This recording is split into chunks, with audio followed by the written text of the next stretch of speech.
TBN24 television দেখতে আজই call করুন 7187776556। লগ ইন করুন www.totalcablebd.com।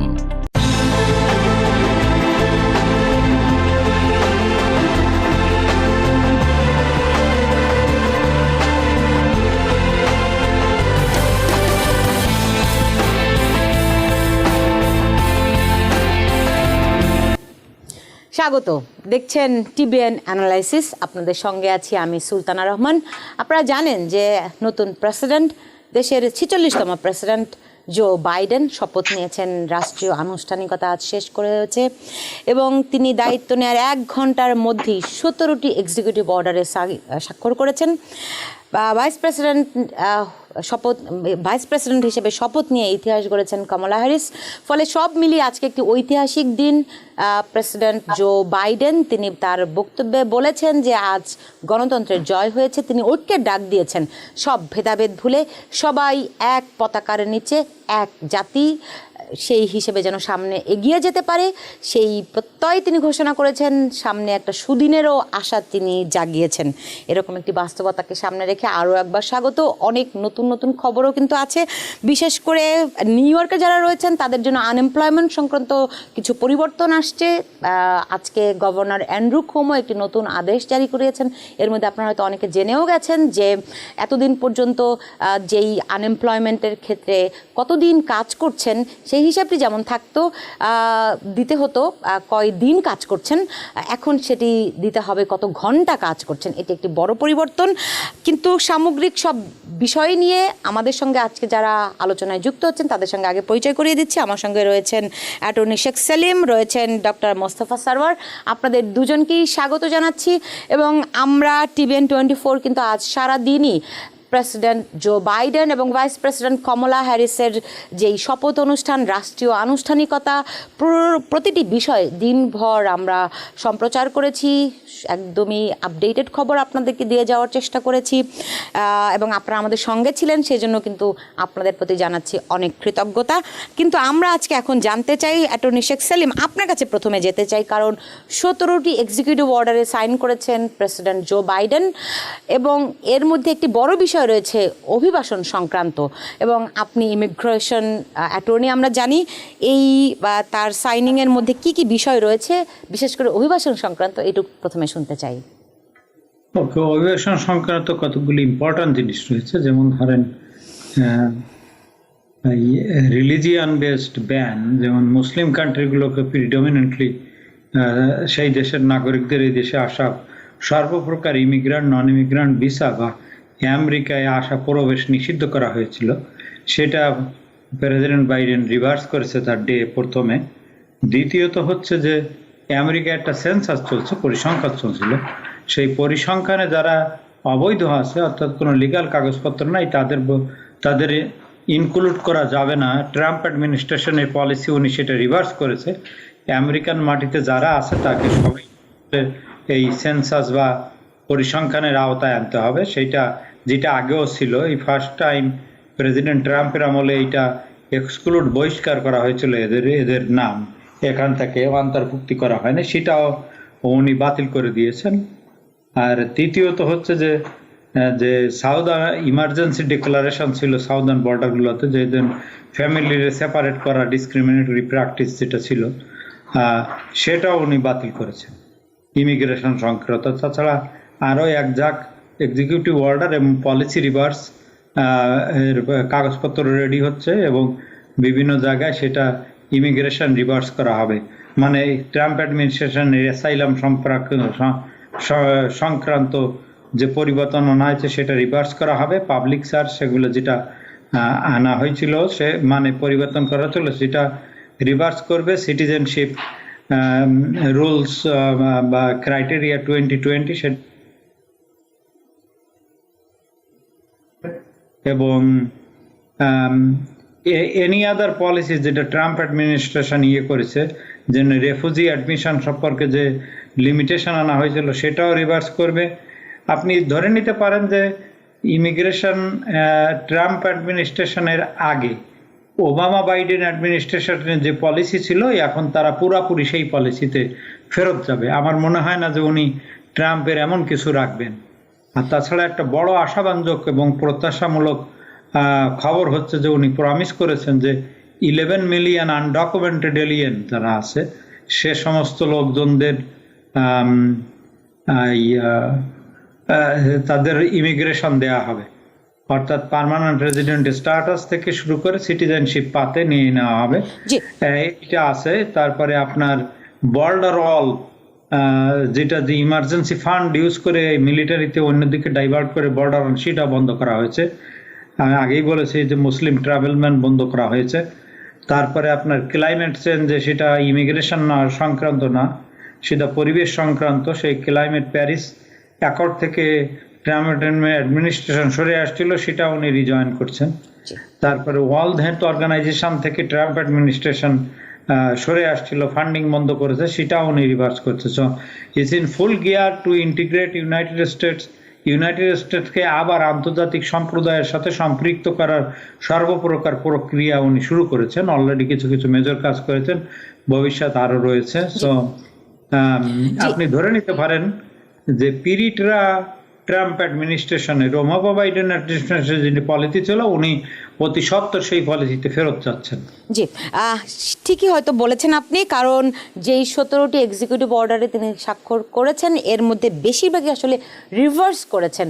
প্রেসিডেন্ট ডোনাল্ড ট্রাম্প যে সমস্ত নীতি নিয়েছিলেন তার বদল করে দিয়েছেন তিনি, যেমন প্যারিস ক্লাইমেট চুক্তি থেকে সরে আসা, বর্ডার নির্মাণ বন্ধ করা, এরকম অনেকগুলো ম্যাসিভ কাজ তিনি করেছেন। জনাব মোস্তফা সরোয়ার, আমরা জানি প্রেসিডেন্ট বাইডেন তিনি ঘোষণা দিয়েছেন তিনি জাতিকে ঐক্যবদ্ধ করবেন। এখন একেবারেই বিভক্ত যে জাতি, ঐক্যবদ্ধ করাই তার সবচেয়ে বড় কাজ, প্রধান কাজ, বড় চ্যালেঞ্জও। এরকম একটি অবস্থায় যে এক্সিকিউটিভ অর্ডারগুলো তিনি আজকে স্বাক্ষর করলেন, আমরা বলতে পারি বেশিরভাগই হচ্ছে রিভার্স করা, ডোনাল্ড ট্রাম্পের কিছু এক্সিকিউটিভ অর্ডার বদল করে দেয়া বা স্থগিত করা। এরকম একটি অবস্থায় সেই ঐক্যের ডাকটি কতখানি আসলে সফল হবে, কিংবা আমরা বলতে পারি কিনা বাইডেন যে প্রতিশ্রুতি দিয়েছিলেন তিনি সেই ট্র্যাকই আছেন? হ্যাঁ, আপনার প্রশ্নটা খুবই সুন্দর। প্রথমেই ধরতে হবে যে আপনি যে বলেন ঐক্যে ডাক দিয়েছে, হ্যাঁ উনি আজকে ঐক্যে বলেছেন, কিন্তু ওনার এই যে পলিসিগুলো করেছে তাতেও কিন্তু এর প্রতি, যেমন ধরুন আপনি যদি মনে করেন ওই যে মেক্সিকো অ্যান্ড আমেরিকার বর্ডারে যে ওয়ালটা করার প্ল্যান করেছিল, সেটা তো করতে পারেনি, অল্প কিছুটা করছে। সেটা মানে ওয়ালও না, আসলে একটা বেড়া, মানে বেড়াটাই। এটা আসলে মানে ওর উদ্দেশ্যটা বোঝা যাচ্ছে যে জাস্ট এটা ডিভাইস। হ্যাঁ, এটার আসলে কোনো মূল্য ছিল, কারণ যুক্তরাষ্ট্রের বিশাল সীমানা, এর দুদিকে আছে বিশাল সমুদ্র, তারপরে উত্তরে আছে আর একটা বিরাট সীমানা, তারপরে আপনি যদি অ্যালাস্কা ধরেন সেখানে আবার বিশাল সমুদ্র চারিদিক, আবার যদি আপনি হাওয়াই ধরেন, কাজে দি পয়েন্ট ইজ দ্যাট যে আসলে সে যে ওয়ালটা করতে চেয়েছিল এটা একটা ভুয়া, আসলে এটা একটা বেড়া করেছে অল্প কিছু মাইলের ভিতরে, এবং তার কোনো অর্থ নেই। এবং এ ব্যাপারে আমি আপনাকে একটা হিস্টোরিক্যাল এক্সাম্পল, যে ওয়ালটা আমরা সবাই জানি, আমি আসলে 1986-এ যখন আমেরিকানদেরকে প্রথম চীনে যাওয়ার সুযোগ দেওয়া হয়, in fact I was one of the leader of the first few groups to visit China, তখন আমি ওই ওয়ালের উপরে উঠি, আমি হাসছিলাম। ওই ওয়ালে বিশাল ওয়াল, মানে যেটা থেকে রকেট থেকে দেয়, গ্রেট ওয়াল, চায়না গ্রেট ওয়াল যেটিকে বলে, গ্রেট বিশাল ওয়াল। কিন্তু দেখুন ওই ওয়ালটা যাদের জন্য করেছিল, যাদের আক্রমণ থেকে চীনকে রক্ষা করার জন্য, লক্ষ্য করে দেখেন তাদের তো বাধা দিতে পারেই নাই। আর পরবর্তী পর্যায়ে Kublai Khan is the emperor of China, you can see, যাদেরকে বাধা দেওয়ার চেষ্টা করছে। ধরেন সেই ওয়াল নির্মাণ করা হয়েছে সেই প্রাগৈতিহাসিক আমলে। আমরা আধুনিক পৃথিবীর ইতিহাসে যদি দেখি যে দুই জার্মানির ওয়াল ভেঙে দিয়ে একত্রিত করা হয়েছে, এবং জি, এবং আপনি দেখুন আমি তখন বার্লিনে আমার ছাত্রদেরকে পাঠিয়েছি, আমিও গিয়েছিলাম, এবং বার্লিন ওয়ালের কতগুলো অংশ ওরা আমাদেরকে প্রেজেন্ট করছে, এবং আমি বার্লিন ওয়াল থাকার সময় কয়েকবার বার্লিন, এবং দেখুন ওই ওয়াল পড়ে গেছে। হ্যাঁ না, কিন্তু ওটার আবার একটু ভিন্ন ধরনের, কারণ ওটা জার্মান, একই দেশকে দুই ভাগে ভাগ করা। কাজে ওই ওয়াল পড়ে যাওয়ার পরে যে দুই ভাগ এক হয়ে, কিন্তু এখানে এই ওয়ালের কোনো তার কারণ আপনি দেখেছেন যে এই যে কয়দিন আগে ওরা আক্রমণ করলো 6ই জানুয়ারিতে, দেখেছেন কিভাবে এই ক্যাপিটাল হিলের ওয়ালটাকে ওরা স্কেল করছে, মানে লোক উঠে যাচ্ছে। তো ওয়াল করে আপনি বাধা দিতে পারবেন না, এটা ছিল ডিভাইসিভ। এবং এটা যে বাইডেন অ্যাডমিনিস্ট্রেশন এটা করবে না, এটার অর্থ ঐক্য। তারপরে আবার উকিল সাহেবের অ্যাটর্নি সাহেবের কথাটাকে আমি প্রতি একো করছি যে কি করেছে, যে যেমন ধরুন যে আমরা করব শুধু ওয়াল বন্ধ না, যে মুসলিম ব্যানটা এটা যে উইথড্র করি, এর অর্থ এটা ছিল একটা ডিভাইসিভ, এর কোনো মিনিং। কারণ যে দেশগুলোকে সে ব্যান করেছে সেই দেশগুলো থেকে কিন্তু কোনো এরা আসেনি, টেরোরিস্ট আসেনি। যে দেশ থেকে টেরোরিস্ট এসেছে সৌদি আরবিয়া এবং কিছু গালফ স্টেট, ওদেরকে কিন্তু সে বন্ধ করেনি। তার অর্থ কি? এটাও একটা ডিভাইস। জি জি, কিন্তু সেই ক্ষেত্রে এইটা তো কেউ অস্বীকার করবে না যে ইমিগ্রেশন সিস্টেম যেটি আছে সেটা আসলে ব্রকেন, অনেক পুরনো হয়েছে। এটা সংস্কার অনেক ক্ষেত্রে দরকার, যাতে মানুষ অবৈধ পথে না আসে সেটিরও একটা নিশ্চিত করা কিন্তু দরকার আছে। সেক্ষেত্রে নতুন শুধুমাত্র এই প্রেসিডেন্ট ডোনাল্ড ট্রাম্প যেভাবে করে ডিভাইড অ্যান্ড রুলের মধ্য দিয়ে শাসন করার চেষ্টা করেছেন, নিজের ক্ষমতা পাকাপোক্ত করার চেষ্টা করেছেন, আমরা দেখেছি তিনি ব্যর্থ হয়েছেন। কিন্তু যেই ব্রকেন ইমিগ্রেশন সিস্টেম রয়েছে সেটিকে প্রেসিডেন্ট বাইডেন কতখানি সংস্কার করতে পারবেন, কিভাবে আরো আধুনিকায়ন করতে পারবেন, জনাব অ্যাটর্নি শেখ সেলিম? এর সাথে বলতে যে এটা ডিভাইসিভ, এটা ডিভাইসিভে ইটস মোর দেন ডিভাইসিভ। আছে আন্ডারলাইং মোটিভ ছিল যে খারাপ, তার কারণে এটা ডিসক্রিমিনেশনস, এটা রিলিজিয়াস বেসড ডিসক্রিমিনেশন, এই যে হেট্রেড টুয়ার্ড কমিউনিটি, যেখানে 1 বিলিয়ন লোক আছে তাদের সাথে সম্পর্ক খারাপ করা, একটা ধর্মকে, একটা বিশেষ রিলিজিয়াস জাতিকে টার্গেট করে এই ব্যানটা আনা হয়েছিল। তাদের দেখানো হয়েছিল কিছু কনসারভেটিভ লোক যে আমি এদের অপছন্দ করি, আমারে তোমরা ভোট দাও, আমি তোমাদের সাথে আছি, এইভাবে লোক নিয়ে। ঠিকই মেক্সিকান ওয়াল যেটা করা হয়েছিল সেটাও অত্যন্ত ডিভাইসিভ। আপনি দেখবেন কোর্ট রুলিং এ অনেক জায়গায় বলা হয়েছে দিয়ারে যে এই স্ম্যাক একটা রেসিজম মিক্সড আছে এখানে।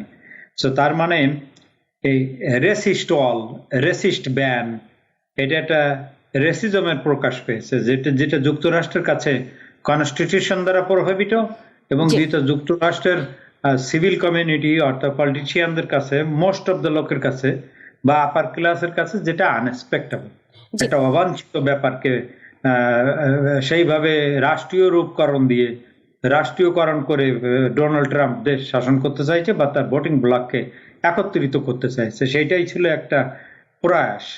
এই প্রয়াসটা যে নিঃসন্দেহে একটা খারাপ প্রয়াস সেটা বলার অপেক্ষা রাখে না।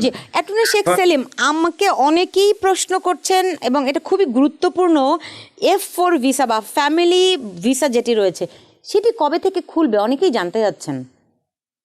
এইটা আমার মনে হয় এটা ব্যানটা এটা অফিসিয়ালি খুলে যাওয়ার কথা, তার কারণ 31শে ডিসেম্বর পর্যন্ত ট্রাম্প অ্যাডমিনিস্ট্রেশন এটা ব্যান করেছিল। সো এখন অলরেডি আইনগতভাবে সেটা খুলে গেছে, কাজ করতে কোনো অসুবিধা নেই। তবে আপনার প্র্যাকটিক্যাল প্যান্ডেমিক যে অচলাবস্থার সৃষ্টি করেছে এই দেশের অফিস আদালতে, ব্যবসা বাণিজ্যে, সব ক্ষেত্রে সেই প্যান্ডেমিকের ইফেক্টের পরে হয়তো কাজ কম হচ্ছে এখানে, কিন্তু এটার এই ব্যান আর এক্সটেনশন করা হয়েছে বলে আমার মনে হয় না। আমি যতদূর জানি এই ব্যান এক্সটেনশন করা হয়নি। আর এখন বাইডেন অ্যাডমিনিস্ট্রেশন তো এই ব্যান এক্সটেনশন করার প্রশ্নই আসে না। আমার মনে হয় এইখানে গতিশীলতা শুরু হবে অতি শীঘ্র এই সমস্ত প্রসেসিং এ। সো হতাশ হওয়ার কোনো কারণ নাই। যাদের আত্মীয় স্বজন বাইরে আছেন, ইমিগ্রেশন ভিসা অ্যাপ্লিকেশন পেন্ডিং আছে, সেটা এখন প্রসেসিং শুরু হবে, ইন্টারভিউ শুরু হবে, সবকিছু will come to normal order. এবং সেইটার আভাস পাওয়া যাচ্ছে, ইঙ্গিতও পাওয়া যাচ্ছে। সেইটাই বাইডেন অ্যাডমিনিস্ট্রেশন অনেকটা প্রতিশ্রুতি দিয়েছে এবং তারা তাদের প্রতিশ্রুতি রাখবে।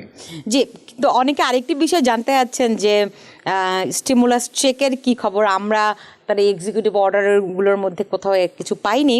হয়তো তিনি একটি যেই আইন রয়েছে যে হাউসে পাশ হওয়া সেই প্রক্রিয়া, আইনি প্রক্রিয়ার মধ্য দিয়েই যেতে চান।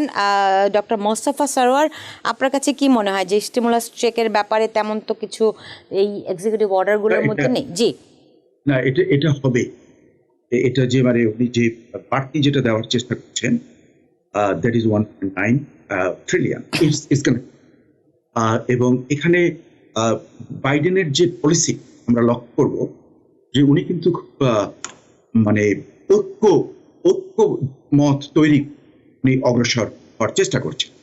আমি জানি যে রিপাবলিকান কিছু লোকদের যারা কনজারভেটিভ আন্দোলনের সঙ্গে গভীরভাবে জড়িত, তাদের কিছুটা আপত্তি থাকতে পারে, কিন্তু আমার যেন মনে হচ্ছে যে এটা হানিমুন পিরিয়ড ভেতরে পড়ে যাচ্ছে, এবং যেহেতু এটা হানিমুন পিরিয়ড এবং তাতে আমার মনে হচ্ছে যে দুই পক্ষে এটা এনাফ ভোট আসবে, অথবা যদি ভোট না আসে তাহলেও কোনো ভয়ের কারণ নাই। There is another process call reconciliation, তার মাধ্যমে বাইডেন এটাকে পাশ করে নিতে পারবেন। কারণ Biden is very smart in handling the legislations, 50 বছরের অভিজ্ঞতা। জি, ঠিকই বলেছেন। তবে বাইডেনের জন্য তো কোনো হানিমুন পিরিয়ড নেই। আমরা জানি তিনি আজকে থেকেই যেভাবে করে কাজ শুরু করে দিয়েছেন এবং যেরকম পরিস্থিতিতে রাজনৈতিক অস্থিরতার মধ্যে তিনি দায়িত্ব গ্রহণ করেছেন, ফলে তার সামনে অনেক চ্যালেঞ্জ আছে। আমার সঙ্গে অনেক দর্শক আছেন, আমি দু একজন ফোন অবশ্যই নিতে চাই। দর্শক কে আছেন, নাম পরিচয় বলে প্রশ্ন করুন। জি, আসসালামু আলাইকুম। আমি আক্তার বলছি কুইন্স থেকে। আমার একটু অ্যাটর্নি শেখ সেলিমের কাছে একটা প্রশ্ন আছে। প্রশ্নটা হচ্ছে, আপু আমি ইউএসএ তে আমি এবং আমার হাজবেন্ড এবং 2 মেয়ে আমরা এসেছি 2016-এ, এবং এসে আমি অ্যাসাইলাম করি, অ্যাসাইলাম আবেদন করি। দেন তারপরে এখন পর্যন্ত আমাদের ওয়ার্ক পারমিট আছে। তো এই ওয়ার্ক পারমিট দিয়েই আমি এখানে কাজ করতেছি। এখন আমি আসলে জানতে চাচ্ছি যে বাইডেনের যে 11 মিলিয়ন আনডকুমেন্টেড পিপলদেরকে যে বলেছে উনি করবে, যে ইমিগ্রেন্ট ইয়াটা দিবে আর কি, যেটা মানে ইমিগ্রেন্ট করবে, তো আমরা কি এটার আওতায় আসবো? জি, অনেক ধন্যবাদ। আরেকটি প্রশ্ন নিয়ে অ্যাটর্নি শেখ সেলিম আপনার কাছে ফিরছি। আরেকজন দর্শক আছেন। দর্শক কে আছেন? দর্শক কে আছেন?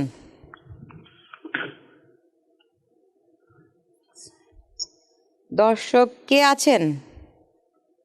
জি, আসসালামু আলাইকুম। ওয়ালাইকুম আসসালাম, বলুন। আমি অ্যাটর্নি শেখ সেলিমের কাছে একটা প্রশ্ন জানতে চাইছিলাম, একটা উত্তর। সেটা হচ্ছে ইমিগ্রেশন নিয়ে।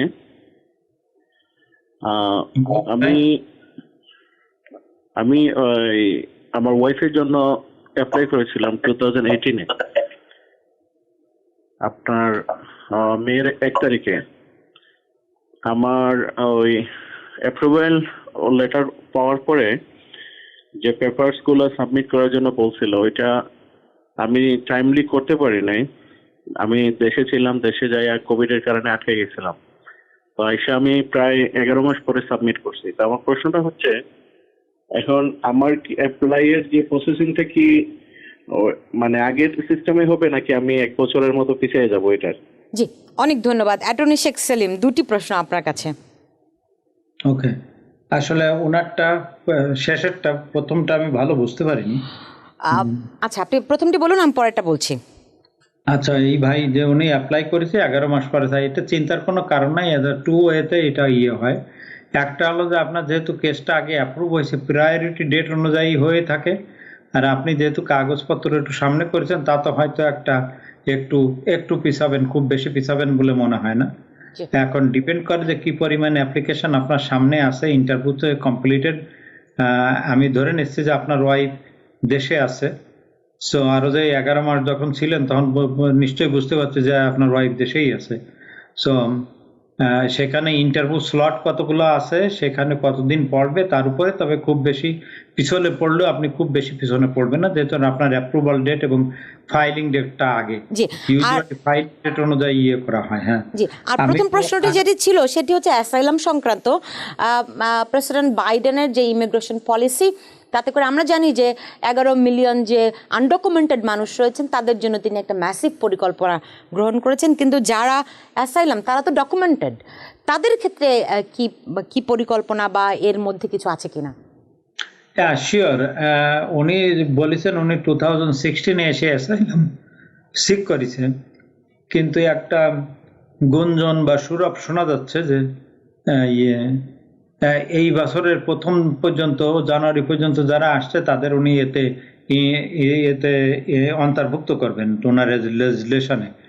তো সেই গুঞ্জনটা যদি সুরভ হয়, বলাই এটা ভালো রব, সুরভ হয় এবং সেইটা যদি সত্যি হয় এবং আলটিমেটলি লেজিসলেশনে এটা থাকে, মানে আইনে যদি এটা থাকে, তাহলে নিশ্চয়ই আপনি পড়বেন। তার কারণ আপনার তো প্রমাণই আছে যে আপনি 2016-এ এসে অ্যাসাইলাম সিক করেছেন, সরকারের কাছে আপনার উপস্থিতির কাগজপত্র বিদ্যমান রয়েছে, আপনার ওয়ার্ক পারমিট রয়েছে, সুতরাং আপনার অনেক প্রমাণ আছে এই প্রোগ্রামে অ্যাপ্লাই করার জন্য।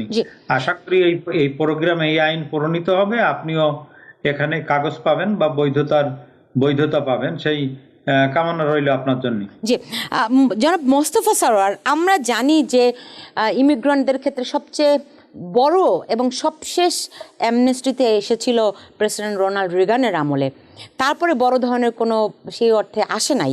এবং প্রেসিডেন্ট ওবামা যখন ছিলেন তখন একটা আশা ছিল মানুষের, কিন্তু তিনি করতে পারেননি নানান কারণে। এখন কি এই যে 11 মিলিয়ন আনডকুমেন্টেড মানুষকে বৈধতা দেওয়ার কথা বলা হচ্ছে, এর মধ্যে ড্যাকা বা ড্রিমারের আওতায় যারা রয়েছেন তারাও আছেন, কিন্তু কোনো অ্যামনেস্টি কি আসতে পারে? আমার যা মনে হচ্ছে যে আমি যা দেখছি, আমি I am not a lawyer, attorney না, কিন্তু আমি পলিটিক্যাল পয়েন্ট অফ ভিউতে আমি মনে করছি যে বাইডেন এবং তার যারা অ্যাডমিনিস্ট্রেশনে আছেন তারা খুব rapidly regarding this immigrant population, কারণ এটা একটা দারুণ, মানে অনেকদিন ধরে এটা একটা সমস্যা এবং অনেক লোক এখানে আছে যারা এখানে কাজ করে, তারা আনডকুমেন্টেড, কিন্তু তারা এখানে ট্যাক্সও দিচ্ছে, they are paying tax, and most of the people who are working, they are hard working, and they contribute to the American economy. যেমন ধরুন আমি বলবো যে এগ্রিকালচার সেক্টরে যারা কাজ করছে তাদেরকে যদি আপনি হঠাৎ করে আজকে বললেন যে না, সব আমি রাউন্ড আপ করে তোমাদেরকে পাঠিয়ে দেব, তাহলে আগামীকাল আপনি যখন বাজারে যাবেন তখন টমেটোর দাম 6 গুণ হয়ে যাবে, আপনি সব খাবারের দাম বেড়ে যাবে, হ্যাঁ, আপনি মুরগি কিনতে যাবেন, চিকেন কিনতে যাবেন, 6 গুণ হয়ে যাবে, কারণ এই সমস্ত কাজে এরা কাজ করছে। এবং শুধু তাই না, তারা অনেক বড় ধরনের কাজ। আমি মানে উই ওন রিয়েল এস্টেট, আমাদের দুটো শপিং আছে এবং আমাদের কাজের জন্য আমরা সবসময় নির্ভর এই হিসপ্যানিক ওয়ার্কার্স।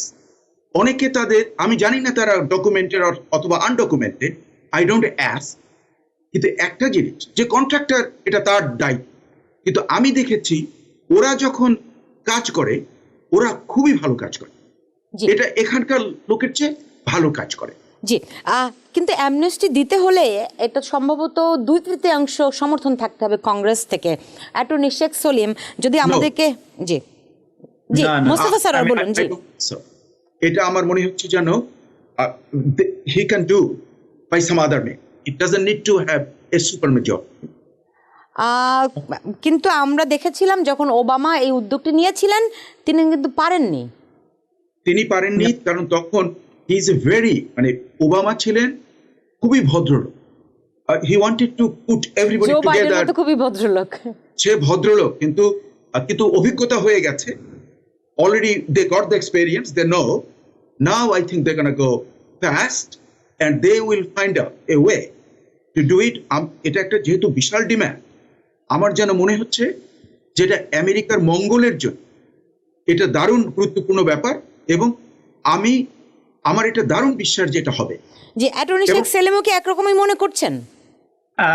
অনেকটা একরকমই মনে করছি। তার চেয়ে আমি একটু করি, অ্যামনেস্টি তো যদি 11 মিলিয়ন আনডকুমেন্টেড লোক আছে, এটা যদি সবাইকে লিগালাইজেশন দেওয়া হয়, আইনিগত বৈধতা দেওয়া হয়, সেটা অ্যামনেস্টি বলবেন আপনি। এর জন্য সিম্পল ইমিগ্রেশন বিলে সিম্পল মেজরিটি হলে হয় বোথ হাউসে, এর জন্য 2/3 মেজরিটি দরকার নেই। সো সেটাই আপনার আপনার এবং ওবামার সঙ্গে ওবামা চেয়েছিল, শুধু ওবামা না, এটা ক্লিন্টন অ্যাডমিনিস্ট্রেশনে তো 1996 এই বিল ফিল করে। তারপরে সেই সময় অ্যালেন সিম্পসন যে Republican senator, he led a serious movement against it with some conservative congressman এবং আদার সিনেটরদের। ক্লিন্টন অ্যাডমিনিস্ট্রেশন এই বিল ফেল করে দেয়।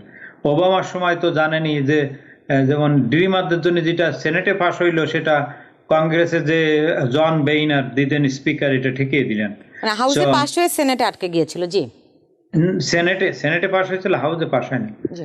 জন বেইনার কোনো দিনই হয় না। ওবামা বহু রিকোয়েস্ট করেছে up and down votes on the floor, but he declined and he never put it on the floor, so it didn't pass. So Joe Obama ভদ্রলোক, সেটা ঠিক আছে, কিন্তু ওবামা আর বাইডেনের ভিতরে কতগুলি মৌলিক পার্থক্য আছে। One, Obama was not so experience, এবং সরোয়ার সাহেব বললেন বাইডেনের মতো। বাইডেন সেনেটেই ছিল 47 ইয়ার্স, এবং তারপরে তার আগে সে কংগ্রেসম্যান ছিল।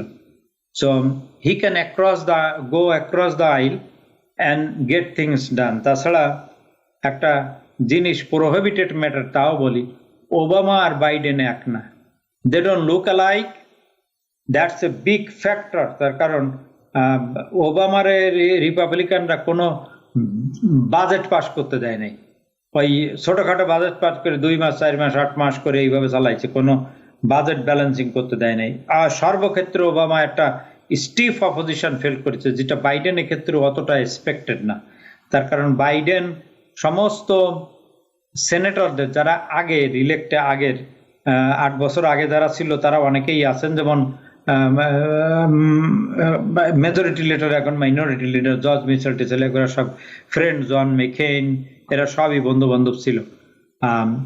সেক্ষেত্রে এখনো তো সবাই বন্ধু বান্ধব, এবং আজকে সেনেট প্রিন্সিপালে আছে, কিন্তু তারা কম্প্রোমাইজ, সমঝোতার ব্যাপারটা অনেক ইজি বাইডেনের জন্য।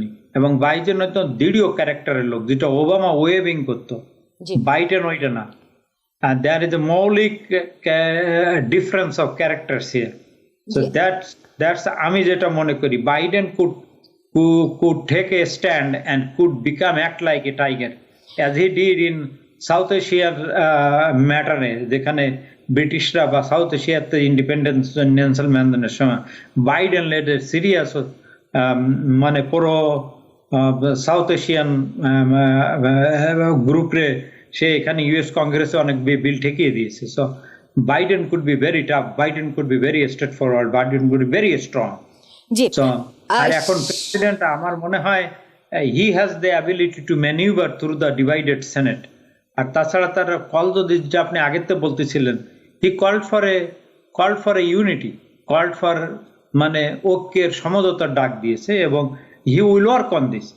আপনি চিন্তা করতে পারেন যে অন্য কোনো দেশের প্রেসিডেন্ট হইলে ডোনাল্ড ট্রাম্পরে মানে অনেক সমালোচনা করতে, সে কিন্তু সমালোচনা করে নাই। সে ডিভাইডেড কান্ট্রিকে ইউনাইটেড করতে চায়। কতটুকু সফল হবে দেখার বিষয়, বা সফল হওয়ার সম্ভাবনা অনেক বেশি, তার কারণ he is one of them. এই যে ওয়ান অফ দেম, তারা বলছে এখন আসলে কোনো উই আর দে, এই বিষয়গুলি যেন আর না থাকে, ঐক্যের ডাক দিয়েছেন। এবং সবচেয়ে বড় কথা যেটি মনে হয়, এখন যারা শীর্ষ নেতৃত্বে রয়েছেন, president, vice president, speaker, senate majority leader, house minority leader, প্রত্যেকে আসলে পুরো টিম যদি আমরা ধরি, সিজন পলিটিশিয়ানদের হাতে দেশ আবার ফিরে গেছে। আমার মনে হয় এটি একটা অনেক বড় ব্যাপার। এবং এই যে আজকে সেনেটের যে মাইনরিটি লিডার মিচ ম্যাককনেল, তিনি বলেছেন প্রেসিডেন্ট এবং ভাইস প্রেসিডেন্টকে, তাই তিনি আখ্যায়িত করেছেন সেনেট কন্যা এবং সেনেট পুত্র হিসেবে। আমার মনে হয় এর মধ্য থেকে একটা সম্প্রীতির উদাহরণ, দৃষ্টান্ত মিচ ম্যাককনেল দেখিয়েছেন। কি বলেন ডক্টর মোস্তফা সরোয়ার? হ্যাঁ, এটা আপনি খুব ভালো বলেছেন, এটা আমিও লক্ষ্য। সে বলেছে যে আমাদের son and the daughter, son and daughter of এবং তারা দুজন সেনেটর ছিলেন, এটা কি মিন করেছেন? মানে প্রেসিডেন্ট হ্যাঁ। বাইডেন এবং ভাইস প্রেসিডেন্ট কমলা হ্যারিস দুজনই খুব ডার্ক সাইডে আসলে তারা সেনেটর ছিলেন। এবং এটা কিন্তু খুব কম যুক্তরাষ্ট্রের ইতিহাসে যে প্রেসিডেন্ট অ্যান্ড ভাইস প্রেসিডেন্ট দুজনই সিনেট থেকে গেল, এরকম এক্সাম্পল অতটা নেই, বিশেষ করে সাম্প্রতিক ইতিহাস। তার অর্থ যে they belong to same club. কিন্তু তা সত্ত্বেও আপনি আবার একটু সাবধান করে দেব যে এদের মধ্যে কিন্তু আইডিওলজিক্যাল ডিফারেন্সটাও আছে। হ্যাঁ, সে আইডিওলজিক্যাল ডিফারেন্সে মানে হয়তো কখনো কখনো they will be butting their heads, কিন্তু এছাড়া আমি মনে তা সত্ত্বেও there will some sort of cooperation.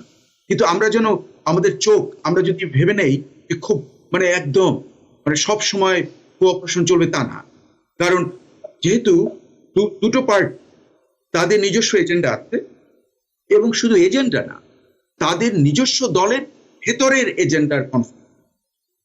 আপনি চিন্তা করে দেখুন যে ডেমোক্রেটিক পার্টি, যে প্রোগ্রেসিভ উইং, তারা নতুন নতুন জিনিস করার চেষ্টা করবে। হ্যাঁ, বাইডেন কিন্তু ইজ এ ভেরি মডারেট।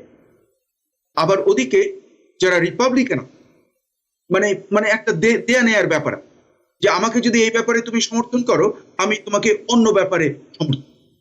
কাজে আমার যেটা মনে হচ্ছে যে আগামী 5 বছর যেহেতু বাইডেন ইজ এ সেন্ট্রিস্ট এবং খুবই কম্প্রোমাইজ করতে জানে এবং knows how to make things happen, আমার মনে হচ্ছে যে আমি খুব আশাবাদী, মানে থিংস উইল বি গুড।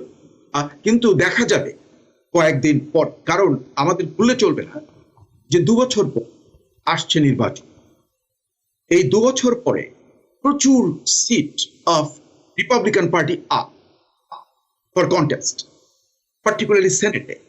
কাজে তখন কিন্তু ওই দিনটা যত ঘনিয়ে আসবে ততই কিন্তু আবার একটু দ্বন্দ্ব বেড়ে যেতে পারে। হ্যাঁ, এই জন্য আমি বলছিলাম যে হানিমুন পিরিয়ড আসলে যদি করে ফেলতে পারে তাইলে ভালো। জি, এই দেশের ইতিহাসে আসলে সেনেটের নেতৃত্ব বেশিরভাগ সময়ই ছিল রিপাবলিকানদের হাতে, হাউসের নেতৃত্ব বেশিরভাগ সময়ই ছিল ডেমোক্র্যাটদের হাতে। ফলে এই যে একটা ক্ষমতার বদল, ফলে 2 বছর পরে যে মিড টার্ম হবে তখন কি হয় এটা নিয়ে অনেকের, বিশেষ করে ডেমোক্র্যাটদের মধ্যে শঙ্কা রয়েছে। ফলে আগামী 2 বছরের মধ্যেই বাইডেন প্রশাসনকে যা করার করতে হবে, অতটা মানে 2 বছর পরের জন্য অপেক্ষা করা যাবে না। ফলে আগামী 2টি বছর আমরা জানি এরই মধ্যে যে আগামী 100 দিনের একটা কর্মপরিকল্পনা বাইডেন আমাদেরকে জানিয়েছেন, কিন্তু 2 বছরের মধ্যে সেনেটের মেজরিটি তাদের হাতে থাকতে থাকতে তারা কি কি কাজ এগিয়ে নেওয়া তাদের বেশি দরকার, জনাব attorney Sheikh Selim. Okay, thank you. আপনার আগে যে প্রশ্নটা করেছিলেন বোধহয় সরোজ সাহেব আর আমাকে দুইজনেই করেছেন, আমরা যেটা দুইজনে কেউই অ্যাড্রেস করি নাই, সেটা হচ্ছে যে আপনি বললেন ইমিগ্রেশন বিল ওবামাও করতে চেয়েছিল, সে তো পারে নাই। So let me address that first, then will go to the next segment of the question. আপনার নিশ্চয়ই মনে আছে ওবামা অ্যাডমিনিস্ট্রেশনে ফার্স্ট প্রায়োরিটি ছিল health care, affordable care act. সেইটা করতে করতে সময় লেগে যায়, বিভিন্ন গ্রুপকে এক জায়গা করা, এই করতে করতে মিড টাইম ইলেকশন এসে যায়, ইলেকশনে তারা আবার হাউসের কন্ট্রোল হারিয়ে ফেলে। সো তারপরে আর তার জন্য করা সম্ভব হয় নাই। অ্যাফোর্ডেবল কেয়ারের বাইরে ইমিগ্রেশন তার দ্বিতীয় এজেন্ডায় ছিল, কিন্তু ওবামা অ্যাডমিনিস্ট্রেশন সেটা পাশ করতে পারে নাই এবং সে একটু বেশি ভদ্রতা দেখাইছে। ইলেকশনের অল্প আগে আগে না, ঠিক আছে ইলেকশন হয়ে যাক তারপরে আমি প্লেস করবো, that was a mistake. So এইবার রিপাবলিকানরা এটা তাদের শিখিয়ে দিয়ে গেছে যে ওকে এই মিস্টেক তোরা করিস না। যেমন সুপ্রিম কোর্ট নিয়োগের ব্যাপারে ইলেকশনের কয়েকদিন আগেও তারা সুপ্রিম কোর্টের জাস্টিসের নিয়োগ দিয়ে দিচ্ছে, ইলেকশনের জন্য তারা কেয়ার করে নাই। So that's might be a lesson. আর আপনার বাইডেন কিন্তু এবার একটু ডিফারেন্ট, কি যে ইমিগ্রেশন এজেন্ডা তার প্রথম সারিতেই আছে। সো সেক্ষেত্রে যেহেতু বোথ হাউসের কন্ট্রোল ডেমোক্র্যাটদের আছে, হোয়াইট হাউস ডেমোক্র্যাটদের, সেখানে এই বিল পাস হওয়ার সম্ভাবনা, যেটা ওবামা করে নাই, বাইডেন সেটা করার চেষ্টা করছে, যেহেতু ইমিগ্রেশনে ফার্স্ট প্রেফারেন্স দিয়েছেন। সো সেক্ষেত্রে আপনার দেয়ারই যে মানে সম্ভাবনা আছে, এটা পাস হওয়ার সুদূর সম্ভাবনা আছে। আর বাইডেনের নির্বাচনী ক্যাম্পেইনে এটা ছিল, সে বারবার এটা বলছে। তো এইটা যদি সে ব্যর্থ হয় তাহলে এটা একটা বড় ব্যর্থতা হবে, এবং তার অ্যাডমিনিস্ট্রেশনে ব্যর্থতা, তার নিজের প্রেসিডেন্ট হিসাবে ব্যর্থতা। তো আমার মনে হয় তাদের সমস্ত এনার্জি এর পিছনে দিয়ে এটা ফিক্স করার চেষ্টা করবে। এই জন্যে মনে হয় যে এইটা হওয়ার সম্ভাবনা খুব বেশি, এবং জি।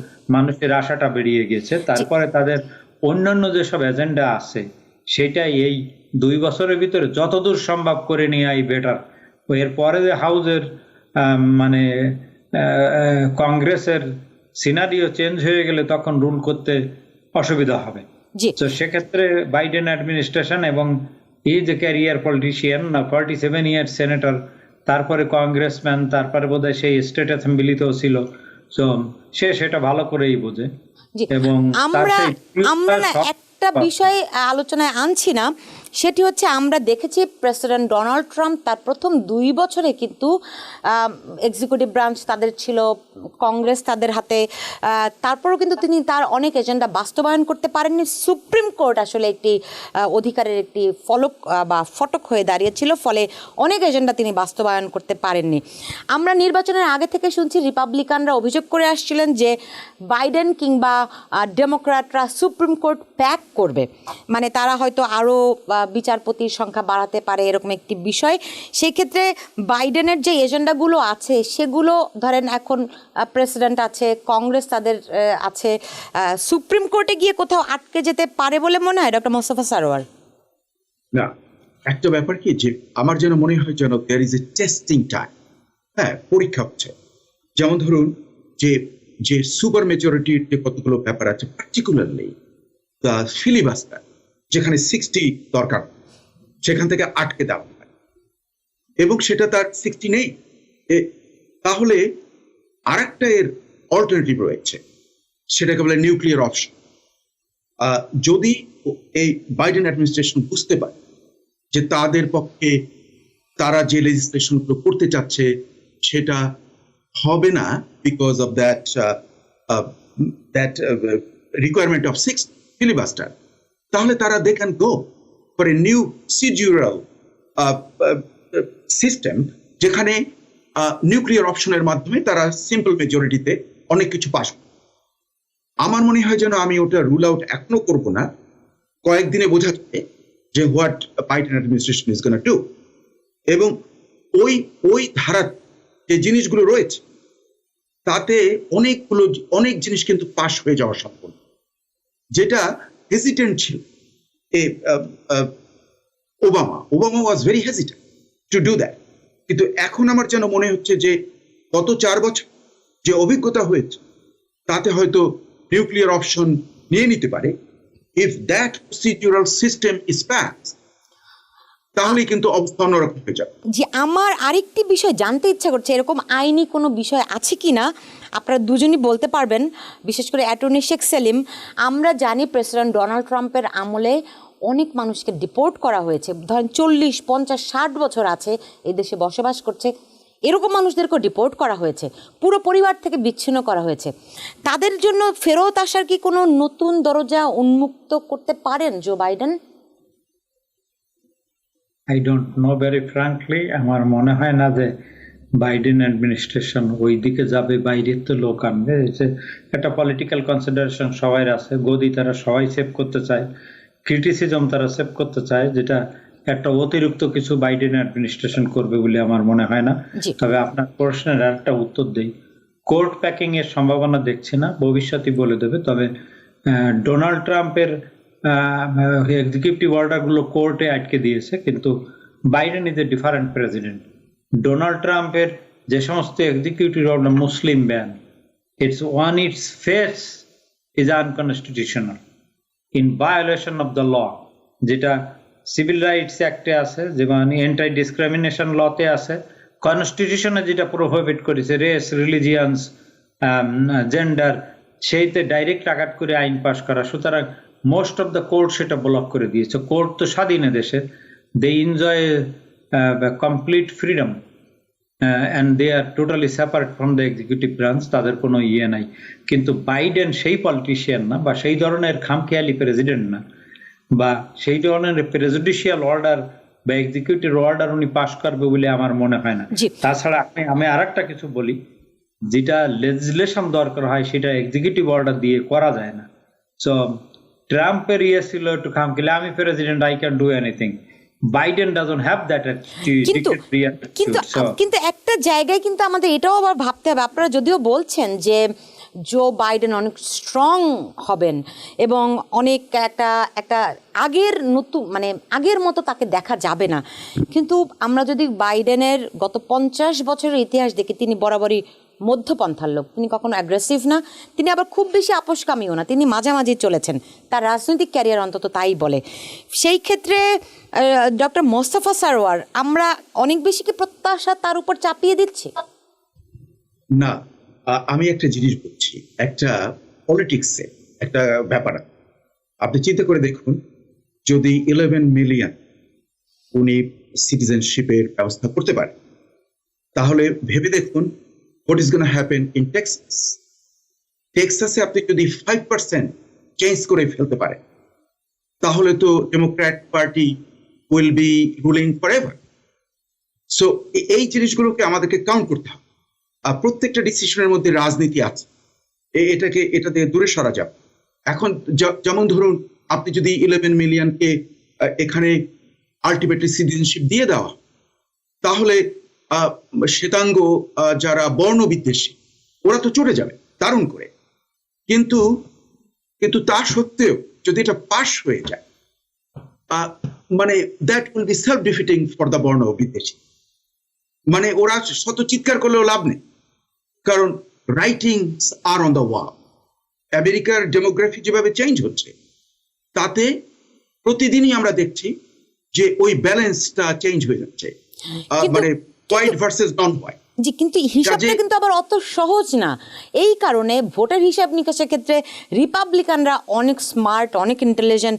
আমরা জানি তারা জেরিমান্ডারিং করে একটা কনস্টিটিউশন যেভাবে করে নির্ধারণ করে, ফলে মোট ভোটের তুলনায় তারা সংখ্যায় কম থাকলেও তারা ওই জেরিমান্ডারিংয়ের কারণে ওই এলাকার থেকে তাদের প্রার্থীকে নিয়ে যেতে পারে। ফলে আপনি যেভাবে করে বলছেন যে 11 মিলিয়ন নতুন নাগরিক যুক্ত হলে সেটি পুরোটাই বাইডেনের পক্ষে যাবে, ব্যাপারটা কি এত সরলীকরণ করা যাচ্ছে? সবাই যাবে না, কিন্তু আপনি চিন্তা করে দেখুন যে যাদেরকে দেওয়া এবং যেটা বাইডেন এবং তার ডেমোক্রেটিক পার্টি দেবে, সাধারণত মানুষের একটা কিন্তু সাধারণ যে কৃতজ্ঞতা থাকে, ওরিয়েন্টেশন থাকে।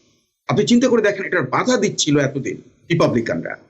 কাজে আমি যদি একটা হিসপ্যানিক লোক এবং আমি যদি এখানে কাজ করছি, সব চেষ্টা করছি, আমার জীবন দিয়ে আমেরিকার সেবা করছি, নিজেরও সেবা করছি, আর কিন্তু আমি নাগরিকত্ব পাচ্ছি, সেখানে আমি তো বোকা না। আমি তো দেখছি যে যারা আমাকে ক্ষতি দিচ্ছে না, আমি ওদের পক্ষে যাব। হয়তো আমাদের মধ্যে কিছু অ্যাবারেশন হতে পারে, কিন্তু you need on in Texas you need about ±5%, এবং তাতে কিন্তু পুরো পিকচার চেঞ্জ হয়ে যাবে। এবং জেরিমেন্ডারিং এর কথা যেটা বললেন, এটাও কিন্তু খুবই গুরুত্বপূর্ণ, কারণ যতই আপনার নির্বাচনে, লোকাল নির্বাচনে, পার্টিকুলারলি গভর্নরেটরিয়াল নির্বাচন, গভর্নর কিন্তু is very powerful in that kind of gerrymandering stuff. এবং এটা কিন্তু শুধু যে রিপাবলিকানরা করছে তা না, এটা ডেমোক্র্যাটরা। আমারই এই এলাকায় আমি যেখানে আছি, আপনি তো অবাক হয়ে যাবেন, যেখানে বর্ডারটা আছে, সেড্রিক রিচমন্ড আর স্টিভ স্ক্যালিস, এদের বর্ডার দেখলে আপনি হাসবেন। মানে এমন ভাবে ঘুরানো যে ওরা দুজনেরই লাভ হচ্ছে, দুজনেরই কোনো প্রবলেম নাই, তারা যখনই দাঁড়াবে তখনই হয়ে যাবে।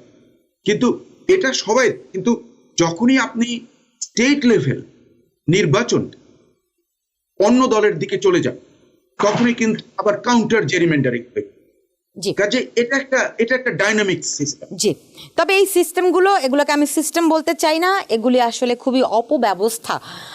এই সমস্ত কাজ থেকে বিরত থাকাই উচিত, কারণ তাতে করে সত্যিকার অর্থে মানুষের প্রতিধ্বনি কিংবা প্রতিনিধি এগুলো খুব বাধাগ্রস্ত হয়। আমাকে শেষ করতে হবে, ইমিগ্রান্টদের জন্য যদি শেষ কিছু আশার কথা বলতেন ডক্টর অ্যাটর্নি সেলিম।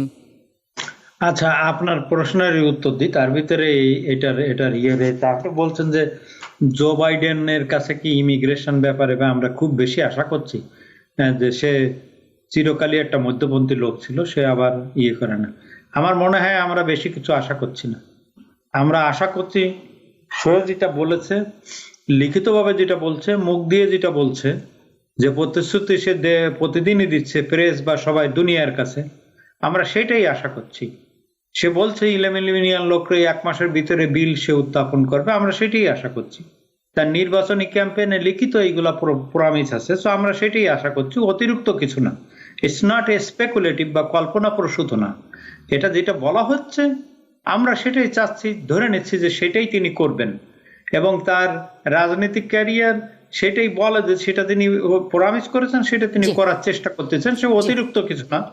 তো তিনি তার প্রতিশ্রুতি পূরণ করবেন, যে ওয়াদা তিনি মানুষকে দিয়েছেন সেই প্রতিটি ওয়াদা তিনি পূরণ করবেন, সেই প্রত্যাশা আমরা রাখছি। অ্যাটর্নি শেখ সেলিম এবং ডক্টর মোস্তফা সারওয়ার, আপনাদের দুজনকে অনেক ধন্যবাদ জানাচ্ছি আজকে এই বিশেষ দিনে, আজকে একটা ঐতিহাসিক দিন, এই দিনে আমাদের সঙ্গে যুক্ত হওয়ার জন্য আপনাদেরকে অনেক ধন্যবাদ। দর্শক, আপনাদেরকে তো অবশ্যই ধন্যবাদ এবং দুঃখ প্রকাশ করছি এই কারণে যে আপনাদের অনেকেরই প্রশ্ন আজকে নিতে পারিনি।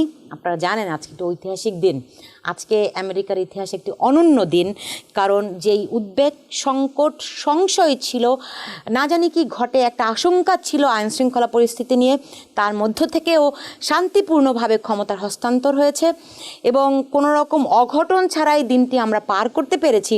আমার মনে হয় আজকের এই দিনটির সবচেয়ে বড় কথা এটি, এবং গণতন্ত্রের জয় হয়েছে। সেই কারণে আমরা অনেকের প্রশ্ন নিতে পারিনি। নিশ্চয়ই আগামীকাল আমাদের, আপনারা জানেন আমাদের সোম থেকে শুক্র প্রতিদিনই আয়োজনটি হয়, সুতরাং আগামীকাল নিশ্চয়ই প্রশ্ন নেওয়া হবে, সেই আশা করছি, এবং অনেকেরই প্রশ্নের উত্তর পাবেন।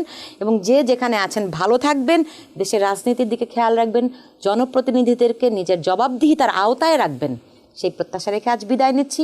শুভরাত্রি।